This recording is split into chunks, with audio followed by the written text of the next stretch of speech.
Fabienne, je voulais savoir si tu avais des conseils particuliers, spécifiques pour les soins des lévriers comme les whippets, qui ont vraiment des besoins particuliers en fonction de leur morphologie et de leur sensibilité. Est-ce que c'est un gag? Pourquoi tu me dis ça? Elle me pose cette question, elle est exceptionnelle, Laura. Je vous précise que la spécialiste des whippets, c'est Laura. Donc si vous voulez avoir des conseils en whippet, je vous recommande de suivre passionwhippet.com. Laura écrit régulièrement sur son blog.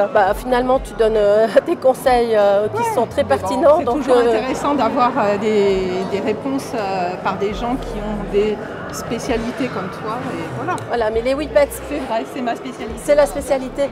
Non, tout ça pour vous dire que Laura vous donne d'excellents conseils. Et puis, c'est vrai qu'après, c'est toujours intéressant de s'adresser à des spécialistes en fonction des thématiques qu'on veut aborder, par exemple. Merci Fabienne pour tout. J'avais juste une dernière question. Est-ce que tu as des nouveaux projets en cours? Est-ce qu'il y a des choses à venir? Des projets, oui, j'en ai toujours. Ceux qui me suivent sur la chaîne YouTube Anima Soin au naturel, vous savez que j'ai perdu ma chienne Aïché en juin de cette année.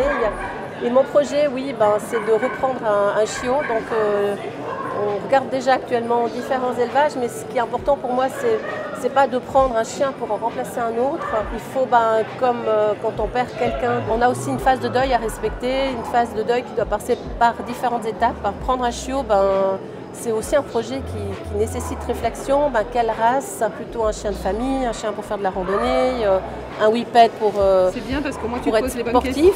Hier, j'ai vu une dame qui a dit « Ah, moi, c'est vraiment ce chien que je veux ». Dans ma tête, je me suis dit « Oui, mais est-ce que tu te poses la question quelle race, quelles sont les spécificités, mais surtout quels sont les besoins du chien qu'on va prendre ?» Suivant si on veut partir tous les 6 mois en vacances, on ne va pas pouvoir prendre non plus un chien ou adapter ses vacances.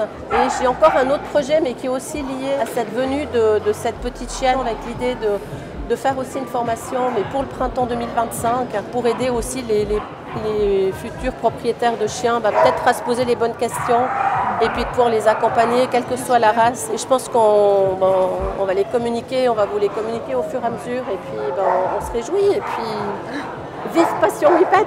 Merci Fabienne, voilà. Merci. À bientôt. À bientôt.